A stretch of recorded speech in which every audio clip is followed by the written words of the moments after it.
Big pass நேர்களுக்கு வணக்கம். So நம்ம ஃபர்ஸ்ட் ப்ரோமோவில் பார்த்தோம் இல்லையா, திவாகர் அப்படியே சண்டை போட்டு அவையை விட்டு கோவமாக போகிற அந்த சண்டைக்கான காரணம் என்ன அப்படின்றது இப்போ தான் லைவில் போயிட்டுருக்கு. என்ன நடந்தது அப்படின்னு பார்த்தோன்னா, கானா வினோத்தை பொறுத்த வரைக்கும் அவரோட ஒரே டார்கெட் தர்பீஸ் தான். ஸோ திவாகரை வச்சு தான் அவரோட கான்செப்டே ஓடிட்டுருக்கு.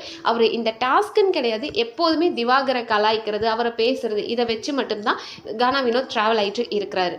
ஸோ அவர் அதுவும் இந்த டாஸ்க் அவருக்கு இன்னும் ஆடட் அட்வான்டேஜ் மாதிரி ஆயிடுச்சு. லைக் நல்லா கலாய்க்க ஆரம்பிச்சிட்டாரு. இன்னைக்கு காலையிலலாம் லிட்ரலி பயங்கரமாக தோசைனா பின்னாடியே ஓடிடுவான், கனியக்கான்னு சட்டையை தூக்கிட்டு ஓடிடுவான், அவங்க கிட்ட சாப்பாடுனா ஓடிடுவான்ற மாதிரி கலாய்ச்சிட்டு இருந்தார். அதை அவை ஆரம்பிச்சதுக்கு அப்புறமாவும் நம்மளோட வினோத் பண்ணிட்டு இருந்தாரு. அப்போ திவாகருக்கு கோவம் வந்துருச்சு. உடனே அவனை நம்மளை கலாய்க்கிறான். ஏன்னா அவர் சொல்றாரு, நீ ராஜாலாம் இல்லை, யமதர்ம ராஜா மாதிரி இருக்க. உண்மையாவே அவரை பார்க்கறக்கு அவர் அந்த மீசையெல்லாம் வர்றதுக்கு அப்புறம் திவாகரை பார்க்க அப்படிதான் இருந்தது. ஸோ பயங்கரமாக கலாய்ச்சிட்டு இருந்தாரு. அவர் கலாய்ச்சதுமே இவர் திவாகர் அஃபெண்ட் ஆகி உடனே அவர் என்ன சொன்னார்னா, நீ கரிச்சட்டி மாண்டையா அப்படின்ற மாதிரி தான் சொல்லிட்டார். அப்போ இவங்க அரோரா அப்படி சொல்லாதீங்க, எதுக்கு அப்படி பேசுறீங்க, நீங்க பேசாம இருங்க அப்படின்னு ரொம்ப நார்மலா தான் சொன்னாங்க. கோபமா சொல்லல, ரொம்ப நார்மலா சவுண்டு கம்மியாக தான் சொன்னாங்க. அப்போ நம்ம திவாகருக்கு கோவம் வந்துருச்சு.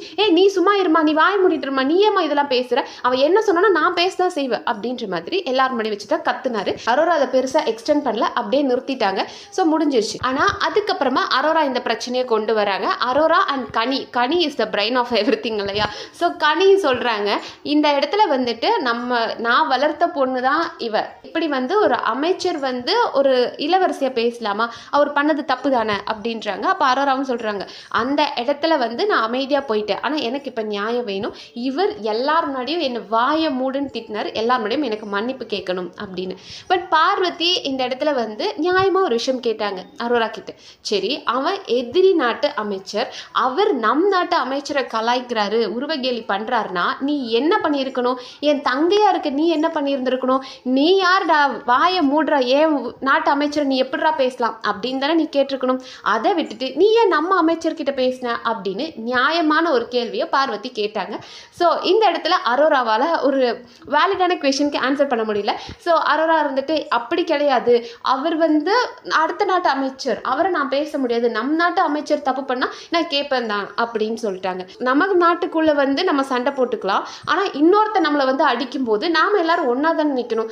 அதை விட்டுட்டு நம்ம நாட்டு ஆளையே நீ ஏன் முதல்ல பேசின அப்படின்னு அவங்க கேட்டது, அட்ரஸ் பண்ணது நல்லா இருந்தது. பட் அரோரா எனக்கு மன்னிப்பு வேணும் அப்படின்னாங்க. அதுக்கப்புறம் இது வெளியே போய் ஒரு டிஸ்கஷன் போச்சு.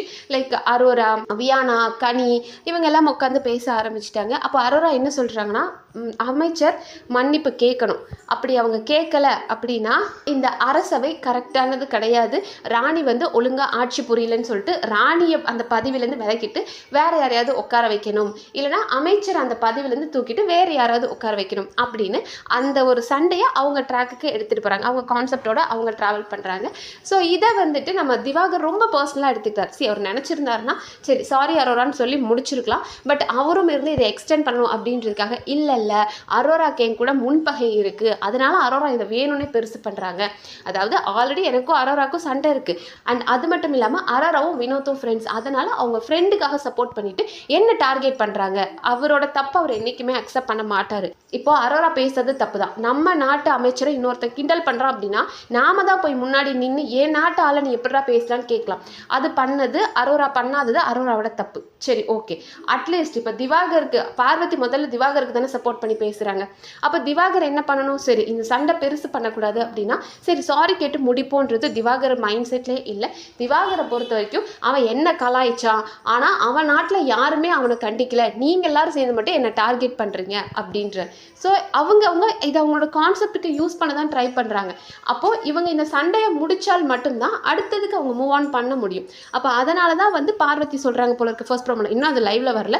ஸோ அதனால தான் பார்வதி சொல்கிறாங்க போல இருக்கு, நீங்கள் சாரி கேட்டுருங்கன்னு. பட் நம்ம திவாகரோட ஈகோ அங்கே இடிக்கிறனால சாரி கேட்க மாட்டேன்னு எப்போதும் பார்வதி ஒரு டாஸ்க்கை நான் பண்ண மாட்டேன்ட்டு போகிற மாதிரி இந்த தடவை திவாகர் போக போகிறாருன்னு நினைக்கிறேன். ஸோ இன்னும் பார்வதி அண்ட் திவாகருக்குள்ள ஒரு டிஸ்கஷன் போயிட்டு தான் இருக்குது. நான் தப்பு பண்ணலை அப்படின்ற மாதிரியும் பார்வதி சப்போர்ட் பண்ணிட்டு இருக்காங்க. பட் இங்கே சாண்ட்ரா எடுத்துட்டோம் அப்படின்னா படைத்தளபதி அவங்க ரோலை பண்ணணுன்னு இருக்காங்க. நான் பிடிச்சி ஜெயிலில் போட போகிறேன், இவரை திவாகரை ஜெயிலில் போட போகிறேன்னு. ஆக்சுவலி ஜெயிலில் போடணும் அப்படின்னா 2 ரூல் பிரேக் பண்ணியிருந்தா தான் ஜெயிலில் போடுவாங்க. ஒன்று, அந்த செந்தமிழில் பேசாதவங்கள ஜெயிலில் போடலாம். அப்படி இல்லைன்னா ராஜா ராணிக்கு துரோகம் பண்ணுறவங்கள தான் தூக்கி ஜெயிலில் போடலாம். பட் இங்கே சாண்ட்ரா அவங்க பெர்ஃபார்ம் பண்ணணுன்றக்காக ஜெயிலில் போடணும் அப்படின்னு பேசிகிட்டு இருக்காங்க. ஸோ பாப்போம் அது என்ன ஆக போகுது, எவ்வளோ சண்டைகள் வரப்போகுது, எவ்வளோ சுவாரஸ்யமாக இருக்குது அப்படின்றத அடுத்தடுத்த வீடியோவில் பார்க்கலாம். நன்றி.